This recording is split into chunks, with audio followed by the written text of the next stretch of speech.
534 год нашей эры. Флавий Велизарий, восточно-римский полководец, провел одну из самых успешных кампаний в истории империи. Полное завоевание Северной Африки всего за 6 месяцев, почти без потерь. Император Юстиниан хорошо вознаградил его. Он празднует свою победу триумфом в Константинополе и получает титул консула. Велизарий помог режиму Юстиниана пережить политический кризис. Теперь его победа является неопровержимым доказательством божественной поддержки. Воодушевившись, Юстиниан приступил к реализации нового стратегического замысла – завоевания Западной Римской империи и ее воссоединения. Следующей миссией Велизария станет Италия, где ему предстоит отчаянная борьба за самый вечный город Рим.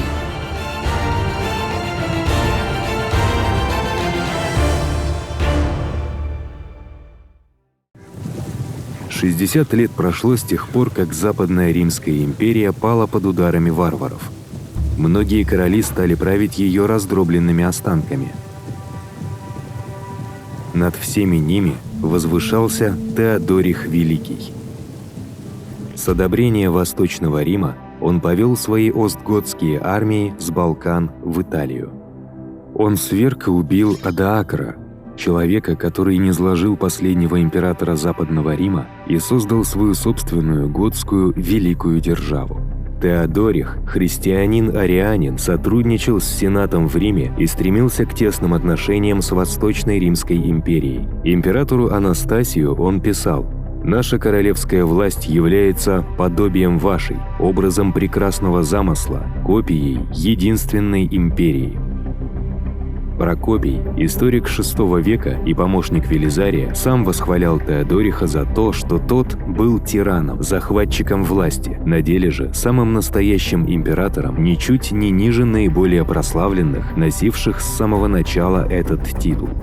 В глазах своих сторонников Теодорих возродил Западную Римскую империю во всем, кроме названия. Но престолонаследие разрушит его великое достижение.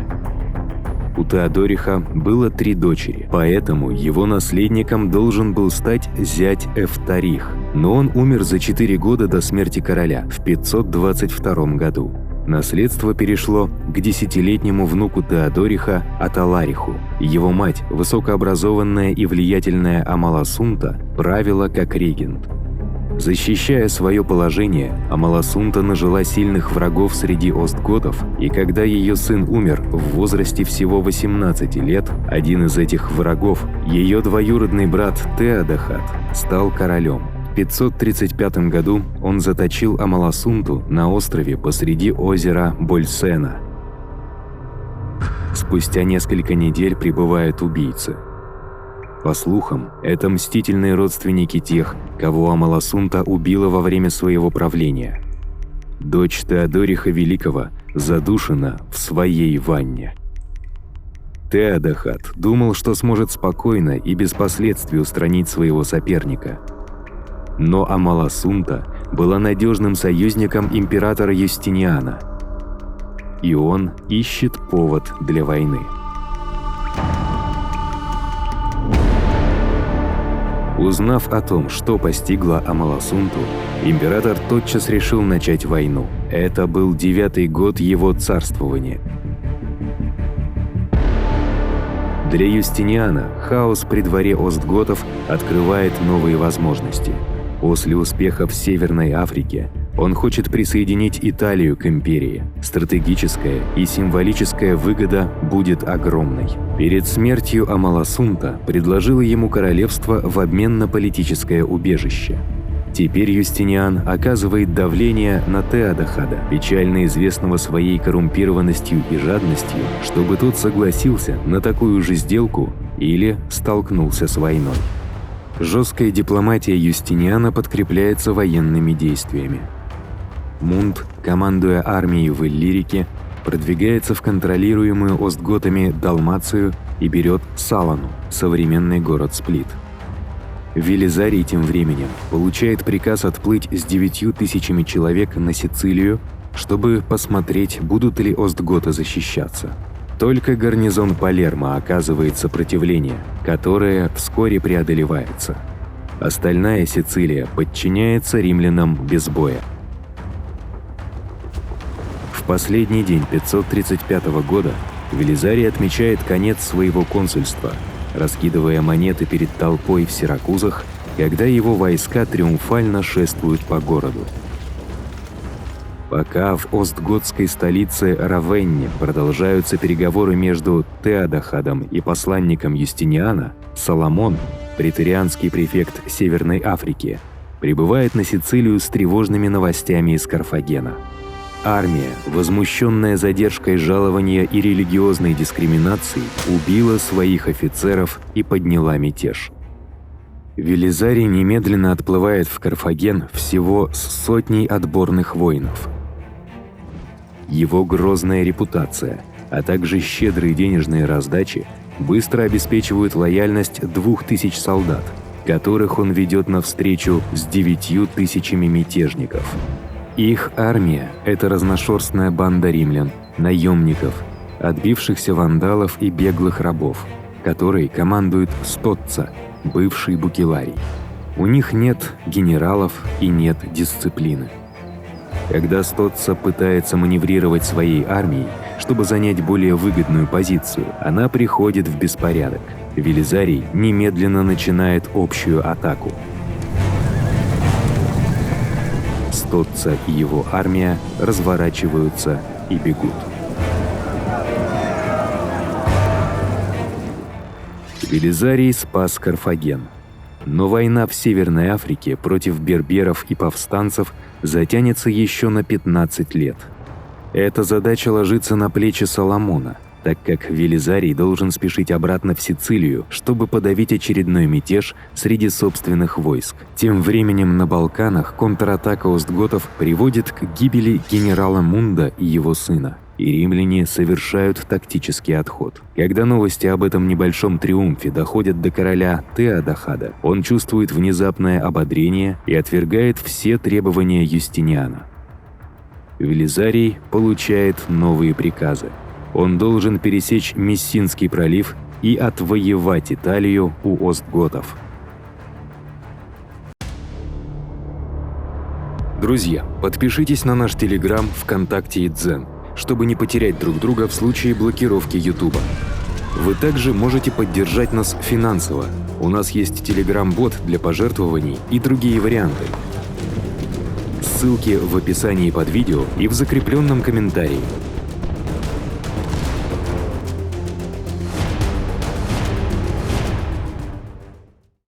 Велизарий высаживается в Италии с 8000 человек. Основную часть его армии составляет пехота, включая 3000 исавров, свирепых воинов с гор Тавра в Анатолии. Его кавалерия состоит из наемников гуннов и берберов, а также элитных букелариев, отборных войск, которые содержал Велизарий и другие старшие командиры. Как и в Северной Африке, в походе его сопровождает жена Антонина, способная и надежная союзница императрицы Феодоры. То, что император доверил кампанию такому небольшому отряду, в то время как остготы могли выставить армию в 4 раза превосходящую его по численности, свидетельствует о высоком доверии Юстиниана к Велизарию. Но это также признак того, что он сильно недооценил остготов и их волю к борьбе. Армия Велизария приветствуется южными итальянцами и не встречает сопротивления вплоть до Неаполя. Этот город имеет крепкие стены и гарнизон из 800 остготов. Велизарий обращается непосредственно к горожанам, призывая их открыть ворота и предупреждая об ужасных последствиях штурма. «Я вовсе не радовался бы, если бы такая судьба постигла древний город, искони имевший жителями христиан и римлян, особенно, когда я являюсь главным начальником римлян». Мнения жителей Неаполя разделились, но в конечном итоге их лидеры отвергают требования сдать город. Когда войска Велизария проникают в город по старому акведуку, начинается жестокая резня как остготов, так и мирных горожан, пока полководец не восстанавливает порядок. Главная армия остготов бездействует в 100 километрах к северу. Теодахат, никогда не годившийся для военного командования, а теперь еще и обеспокоенный предзнаменованиями, ничего не делает для спасения Неаполя. Это его собственный смертный приговор. Его свергают и убивают. Новым королем остготов становится Витигис. Ему уже за 60, но он опытный солдат, сражавшийся вместе с Теодорихом Великим. Он предполагает, что Велизарий, должно быть, ведет многочисленную армию с юга и хочет получить больше времени, чтобы собрать свои силы. Он также планирует заключить перемирие с франками, что позволит высвободить больше войск для войны против римлян. Поэтому, оставив 4000 человек удерживать Рим, Витигис уходит в Равенну. Велизарий оставляет гарнизон в Неаполе и продвигается по старой римской латинской дороге к Риму. Но когда он приближается к великому городу, остготы просто оставляют его. Они выходят через порто Фламиния, а Велизарий и его армия входят через Ослиные ворота, которые, несмотря на значительную реставрацию, сохранились до наших дней. Через 60 лет после падения Западной империи Рим снова принадлежит римлянам. Велизарий должным образом передает ключи от города императору Юстиниану. Рим VI века – это по-прежнему великий город, но уже тень его былой славы. В период имперского расцвета население Рима составляло около 500 000 человек. Сейчас же оно составляет лишь 1/5 часть от этого числа. Но он все еще является резиденцией Римского Сената и Папы Римского, а также городом, имеющим огромное духовное и культурное значение для всех римлян. Город также трудно оборонять. Именно поэтому остготы оставили его. Знаменитые стены Аврелиана обветшали, а их длина в 19 километров слишком велика, чтобы небольшая армия могла легко удержать их. Остготы также беспокоились о многочисленном населении Рима, которое могло выступить против них. У Велизария осталось 7000 человек. Недостаточно, чтобы сразиться с остготами в открытом бою. Поэтому он посылает отряды для укрепления ключевых опорных пунктов вдоль Фламиниевой дороги, ведущей в Равенну, что, как он надеется, задержит неизбежное продвижение остготов. Находясь в Риме, он и его люди начинают спешную подготовку к осаде. Восстанавливаются стены, на них добавляются зубцы. Вокруг города вырывается глубокий ров. Хранилища наполняются зерном. Все взрослые граждане Рима мужского пола призываются в городскую стражу. Тем временем Витигису доложили, насколько малочисленна армия Велизария. Сокрушаясь о своей прежней осторожности, он отдает приказ своей усиленной армии идти на Рим.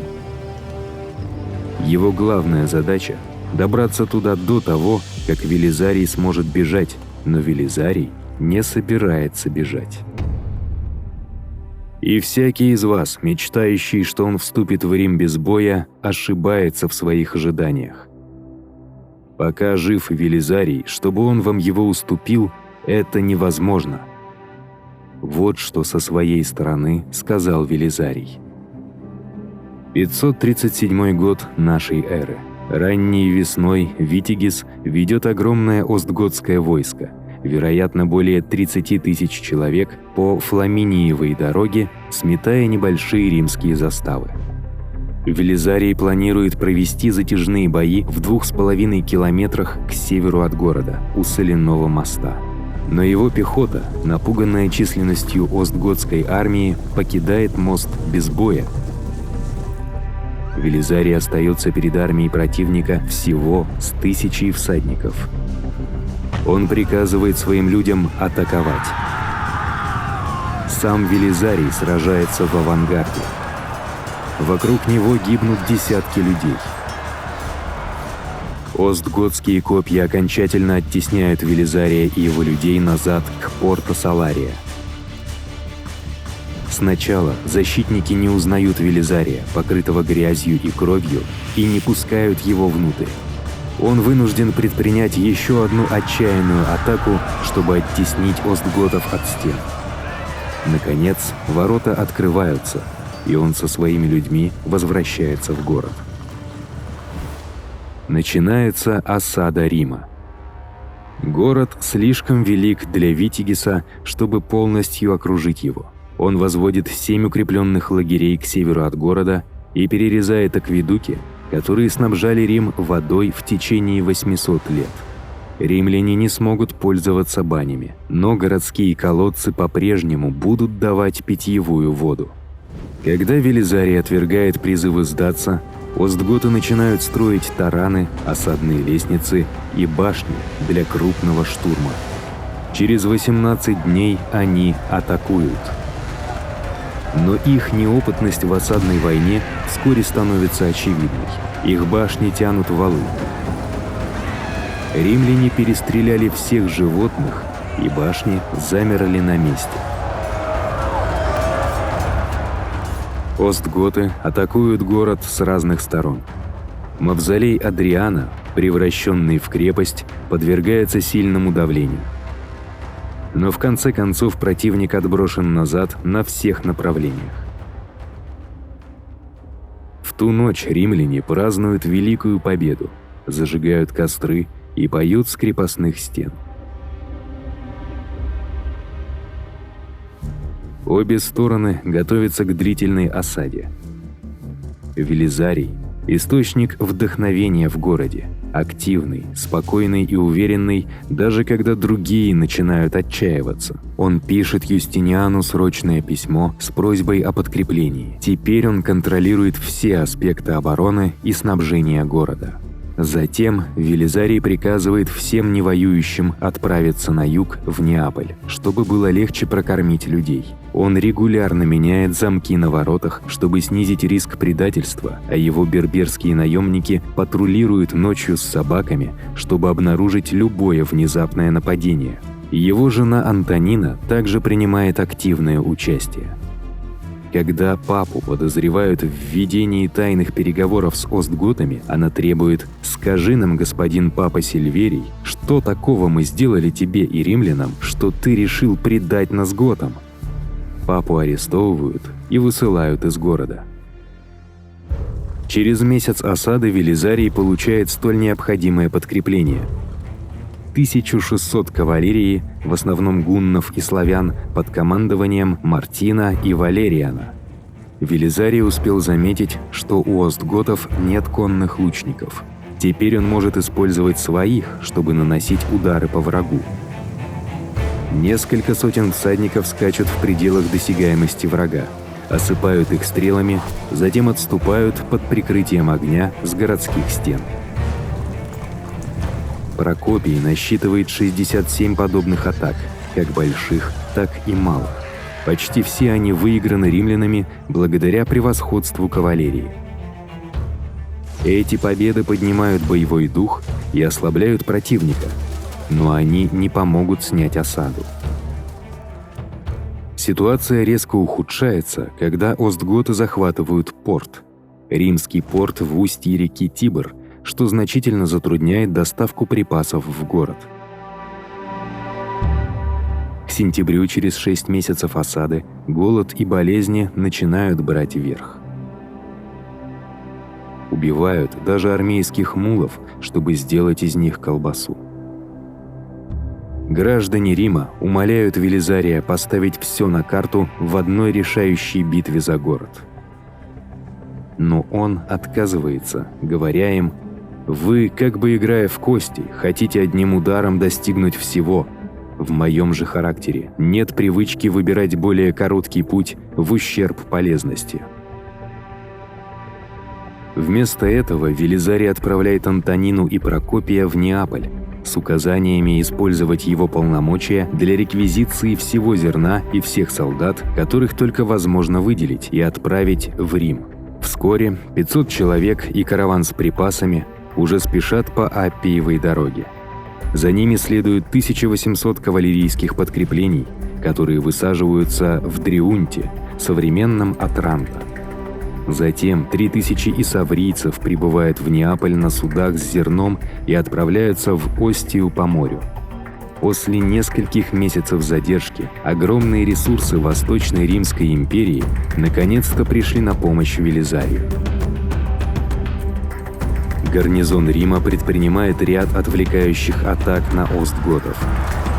Это позволяет припасам под руководством Антонины проскользнуть в город. Угроза голода ликвидирована. Это стало последним ударом для Витигеса.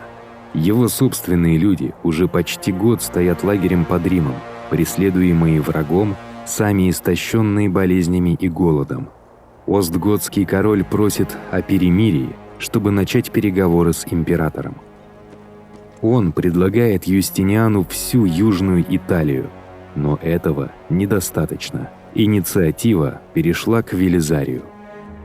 Он отправил элитный отряд из 2000 кавалерии под командованием Иоанна на север, в Пиццен, в тыл врага. Когда остготы нарушают условия перемирия, Велизарий приказывает Иоанну устроить им настоящий ужас. Почти все готские воины ушли на военную службу. Их фермы и поселения полностью обнажены. Иоанн грабит, жжет и мародерствует по своему усмотрению, обращая в рабство сотни остготских женщин и детей. Римлянам не причиняется никакого вреда. Дядя Витигеса собирает небольшой отряд, чтобы бросить вызов Иоанну. Они не могут сравниться с его букелариями. Остготский отряд уничтожен. Иоанн игнорирует опорные пункты остготов в Урбино и Ауксиме, но по просьбе горожан захватывает обнесенный стеной город Аримин, расположенный в 50 километрах к югу от столицы остготов Равенна. Витигесу ничего не остается, как отказаться от осады и отправиться на север, чтобы защитить сердце остготского государства. Вопреки всему, не имея ресурсов и численности, Велизарий одержал победу в одной из самых грандиозных осад в истории. Осаде, которая длилась 1 год и 9 дней. Благодаря ему город Ромула и Цезарей снова принадлежит Римской империи. Война с остготами в Италии, похоже, вступает в свою завершающую фазу. Положение Велизария теперь кажется незыблемым.